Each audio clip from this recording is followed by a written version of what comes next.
विधानसभा, भिंड जिला और 5 साल पहले की एक तस्वीर। उस तस्वीर में दो चेहरे आमने सामने थे। इस वक्त मेरे अगल बगल हैं। थोड़ी देर पहले साथ में मुस्कुराते देखा है। 5 साल पहले की तस्वीर को अगर कोई याद करता है तो ये मान नहीं सकता था कि ये दो चेहरे अभी भी आमने सामने होंगे, लेकिन ये अभी आमने सामने कम है और एक साथ ज्यादा हैं। एक साथ बात करेंगे। सबसे पहले बात करते हैं राकेश शुक्ला जी से। भारतीय जनता पार्टी के आप प्रत्याशी हैं, पिछली बार भी प्रत्याशी थे और थोड़ी देर पहले आपने मन से कहा 2018 से जमीन से आपका नाता है। बड़ा मुद्दा क्या है जिसको लेकर आप जाने वाले हैं? 18 साल के विकास और तमाम बातें आपने यहाँ पर कही हैं मंच पे, उसको हमने सुना, लेकिन फिर भी कौन सी ऐसी चीज है जो आपको लगता है? और अगर मध्य प्रदेश की बात करूं, क्षेत्रफल के हिसाब से सबसे बड़ी विधानसभाओं में से एक आपकी विधानसभा है। क्या बड़ा मुद्दा है जिससे आपको जीत का विश्वास दिख रहा है? देखिए, आप जो भारतीय जनता पार्टी ने जो पिछले सालों में जो हमने जो मंच से बताया, जो विकास किया है, उसी विकास के मुद्दे को लेकर जाएंगे। एक बात।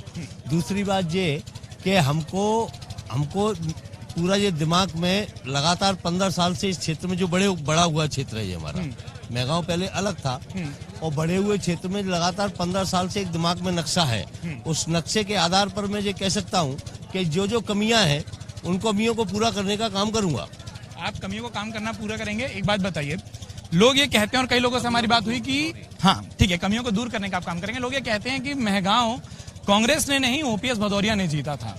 तो ढेर सारे वादे आपने भी किए, ढेर सारी चीजें थी। क्योंकि ये बगल में बैठे, हो सकता है आपने इनके लिए बहुत सारी शुभकामनाएं दी हैं कि लेकिन आपको भी अगर जिम्मेदारी मिलती मेहगांव की जनता के बीच में आने की, वैसा कोई मलाल तो नहीं है मन में? बिल्कुल कोई मलाल नहीं है। पार्टी सर्वोपरि है और जो पार्टी का निर्णय है उस निर्णय के लिए हम पार्टी के लिए काम करते हैं। आप पार्टी के लिए काम करेंगे। आपको क्या लगता है कि राकेश जी 5 साल पहले कहीं और, अभी आप लोग अगल बगल, राकेश जी उस जिम्मेदारियों को जो आपने गिनाई एक लिस्ट की, कई सारी चीजें तो आपने भोपाल में चक्कर मार के जो यहाँ दिलवाई हैं, वो पूरी कर पाएंगे? निश्चित रूप से मुझे विश्वास है वो पूरा कर पाएंगे और जहाँ आवश्यक होगा हम उनको सहयोग भी करेंगे। एक छोटा सा सवाल, क्योंकि आप बड़े संक्षिप्त जवाब दे रहे हैं, मेहगांव से जुड़ाव अपना आप कैसे बनाए रखेंगे, उसकी क्या योजना है?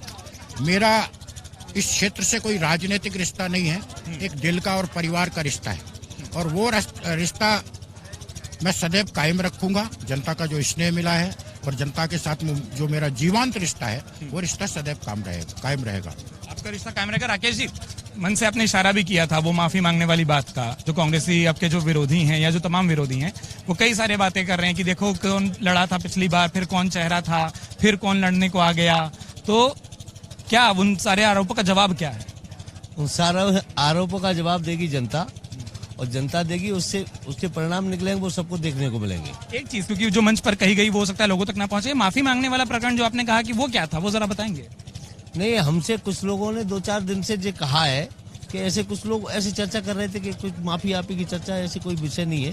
वो उसको समझने का काम जनता कर रही है और हम कर रहे हैं और आप भी कर रहे हैं, बस उतनी बात काफी है। ठीक है, हम समझ रहे हैं। एक चीज, ओपीएस साहब ने कहा कि उन्होंने कई सारे काम शुरू किए थे, वो पूरे होंगे? क्योंकि आप दोनों आमने सामने बैठे हैं, मैं सोच रहा हूँ वो वाले आमने सामने नहीं है, बगल में है। हाँ, मतलब मैं चलिए बीच में आया, आप दोनों बगल बगल बैठे हैं, यही मुझे जानना था। ये साथ मजबूत हो चुका है? हाँ, बहुत साथ मजबूत है, हमेशा रहेगा और ये कोई राजनीति के कारण साथ मजबूत नहीं है। जिस साथ हृदय से जुड़ा है और हृदय से जुड़ा रहेगा। ओपीएस साहब, आप तो मतलब बात सिर्फ मेहगांव की मैं नहीं करना चाहता आपसे, क्योंकि आपकी जो जिम्मेदारी है और बतौर मंत्री जो आपकी भूमिका है, मध्य प्रदेश के कई इलाकों में आप घूमे हैं, आपका क्या अनुमान है इन चुनावों में? पिछली बार आपको भी पता है, अगर 2018 की हम बात करें, जो एक साथ पूरे प्रदेश में चुनाव हुए, वहां भारतीय जनता पार्टी थोड़ी पीछे रही थी।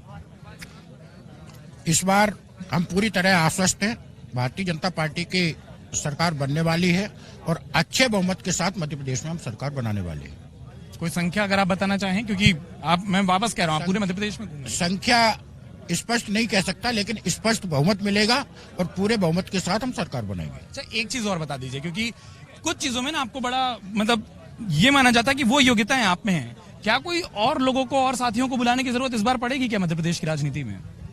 मुझे नहीं लगता इस बार जरूरत पड़ेगी। इस बार हम स्पष्ट बहुमत के साथ सरकार बनाएंगे। ठीक है, आखिरी सवाल, मेहगांव और आसपास के इलाके में, भिंड में, मैंने दिन भर लोगों से बात की है। लोगों का कहना है कि ठीक है, सड़क आई है, लोग मान रहे हैं, लोग ये भी मान रहे हैं कि ठीक है अस्पताल दिख रहा है, लेकिन अब लोगों की अपेक्षाएं भी ज्यादा हैं। वो ये कह रहे हैं अस्पताल है तो हर वक्त डॉक्टर हो। उनका ये कहना है कि कई ऐसी चीजें जो शुरू हुई, और खास तौर पर युवाओं से जब हमने बात की, उन्होंने कहा कि हम ना पढ़ने के लिए ग्वालियर जाते हैं, इंदौर जाते हैं, कोटा जाते हैं। क्या ये नहीं हो सकता कि भिंड में, हमारे इलाके के आसपास वो चीजें मिले? और नेता बात करते हैं लेकिन हमको वो धरातल पर कुछ मिलता नहीं दिख रहा। देखिए, अभी आपने डॉक्टर की बात की तो मेडिकल कॉलेज भिंड में आया है। आप और जो जो कहीं ना कहीं डॉक्टरों की कमी को पूरा करेगा। और एक मेडिकल कॉलेज नहीं आया, जगह जगह मेडिकल कॉलेज आए, उससे डॉक्टरों की कमी पूरी होगी, इसको स्वीकार करता हूँ। दूसरे क्या है कि जहां तक युवाओं ने जो बात कही है कि रोजगार के संबंध में जिसको अपन कहें या फिर कोई नया काम, जैसे अभी ओपीएस जी ने बताया स्टेडियम है, ये भी युवाओं के लिए है। कॉलेजेज हैं, जो ये कॉलेजेज मेगांव में है, डिग्री कॉलेज है, लेकिन कुछ ऐसी चीजें हैं जिसको पॉलिटेक्निक की भी हमारे यहाँ है, लेकिन और भी जो उसकी आवश्यकता लगेगी तो उसको भी पूर्ति करने का काम भारतीय जनता पार्टी की सरकार से कराएंगे। एक बड़ा अच्छा सवाल पूछता हूँ, जितनी बड़ी जीत आपकी हुई थी, राकेश जी की जीत उससे बड़ी होगी, या आप बोलेंगे नहीं वो वाला स्नेह मुझे ही ज्यादा मिला था वही बना रहेगा? नहीं, मुझसे बड़ी होगी। आपसे बड़ी होगी। आपको क्या लगता है? उनने सही कहा है। बहुत शुभकामनाएं। राकेश शुक्ला और ओपीएस भदौरिया दोनों हमारे सामने मौजूद थे और ये दोनों ही वो तस्वीर थी, वापस बैठ जाते हैं, बसंत कर लेते हैं, ये वो तस्वीर थी जो अब मुस्कुराहटों में बदली है। 5 साल पहले कुछ और था, लेकिन ये मुस्कुराहट परिणाम के बाद कितनी बड़ी होती है ये देखना होगा। और ये तमाम परिणाम, तमाम अपडेट सबसे पहले आपको बताएंगे अमर उजाला पर। अपना वक्त देने के लिए आप दोनों का बहुत बहुत शुक्रिया। अगर आप ये वीडियो YouTube पर देख रहे हैं तो हमारे चैनल को सब्सक्राइब करें और बेल आइकन को दबाना ना भूलें। अगर आप Facebook पर ये वीडियो देख रहे हैं तो हमारे पेज को लाइक करें।